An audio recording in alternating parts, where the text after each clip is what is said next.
నమస్కారం. News 9 TV తెలుగుకి స్వాగతం. స్కూల్ బస్సుల ప్రైవేటు దందా విద్యార్థులను సురక్షితంగా ఇళ్లకు చేర్చాల్సిన బస్సులు బాధిత మరిచాయి. అక్షరాలు నేర్పించాల్సిన పాఠశాల యాజమాన్యం అడ్డదారిలో కాసులు వెతుక్కుంటుంది. విద్యార్థుల రక్షణను గాలికి వదిలేసి స్కూల్ బస్సులను పెళ్లిలకు పేరంటాలకు కిరాయికి తిప్పుతున్న షాకింగ్ ఉదంతం ఇప్పుడు రంగారెడ్డి జిల్లాలో సంచలనం రేపుతుంది. అసలు ఆ పాఠశాలలో ఏం జరుగుతుంది? విద్యార్థుల ప్రాణాలంటే యాజమాన్యానికి అంత లెక్కలేనితనమా? అవును, మీరు వింటుంది నిజమే. రంగారెడ్డి జిల్లా మంచాల మండలం ఆరుట్లకు చెందిన తెలంగాణ పబ్లిక్ స్కూల్ బస్సు విద్యార్థుల కోసం కాకుండా పెళ్లి బృందాల కోసం రోడ్డెక్కింది. చదువుల తల్లి పేరుతో నడుస్తున్న ఈ బస్సును కాసుల కక్కుర్తితో శుభకార్యాలకు కిరాయికి వాడుతున్నారు. అయితే ఈ దందా ఎన్నాళ్ల నుంచో సాగుతున్నా తాజాగా ఇబ్రహీంపట్నం చౌరస్తాలో స్థానికుల కంటబడడంతో అసలు రంగు బయటపడింది. ఇబ్రహీంపట్నం చౌరస్తా వద్ద స్థానికులు ఆ బస్సును వెంబడించి మరీ పట్టుకున్నారు.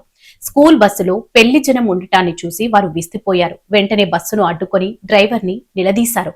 విద్యార్థుల కోసం కేటాయించిన పర్మిట్లు, ట్యాక్స్ మినహాయింపులు పొదుపుతో ఇలా కమర్షియల్ అవసరాలకు వాడడం చట్టరీత్యా నేరమని తెలిసినా యాజమాన్యం బరితెగించింది. ఆగ్రహించిన స్థానికులు వెంటనే ఆ బస్సును పోలీసులకు అప్పగించారు. అయితే ఈ వ్యవహారంపై వివరణ కోరేందుకు వెళ్లిన మీడియా ప్రతినిధులకు ఆ స్కూల్ ప్రిన్సిపల్ నుంచి వింత అనుభవం ఎదురైంది. తప్పు జరిగిందని ఒప్పుకోవాల్సింది పోయి కనీసం మాట్లాడడానికి కూడా ఆయన నిరాకరించారు. మీడియా మైకులను చూసి ముఖం చాటేసి లోపలికి వెళ్లడంపై ఇప్పుడు అనేక అనుమానాలు వ్యక్తమవుతున్నాయి. ఇది కేవలం ఒకరోజు జరిగిన పొరపాట, లేక నిత్యం ఇలాగే స్కూల్ బస్సులను అద్దెకు తిప్పుతూ అక్రమ సంపాదనకు తెరలేపారా అనే ప్రశ్నలు తలెత్తుతున్నాయి.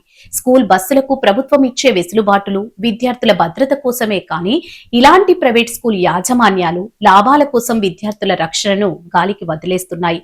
పోలీసులు బస్సును సీజ్ చేసిన జిల్లా విద్యాశాఖ అధికారులు దీనిపై ఎలాంటి చర్యలు తీసుకుంటారో వేచి చూడాలి.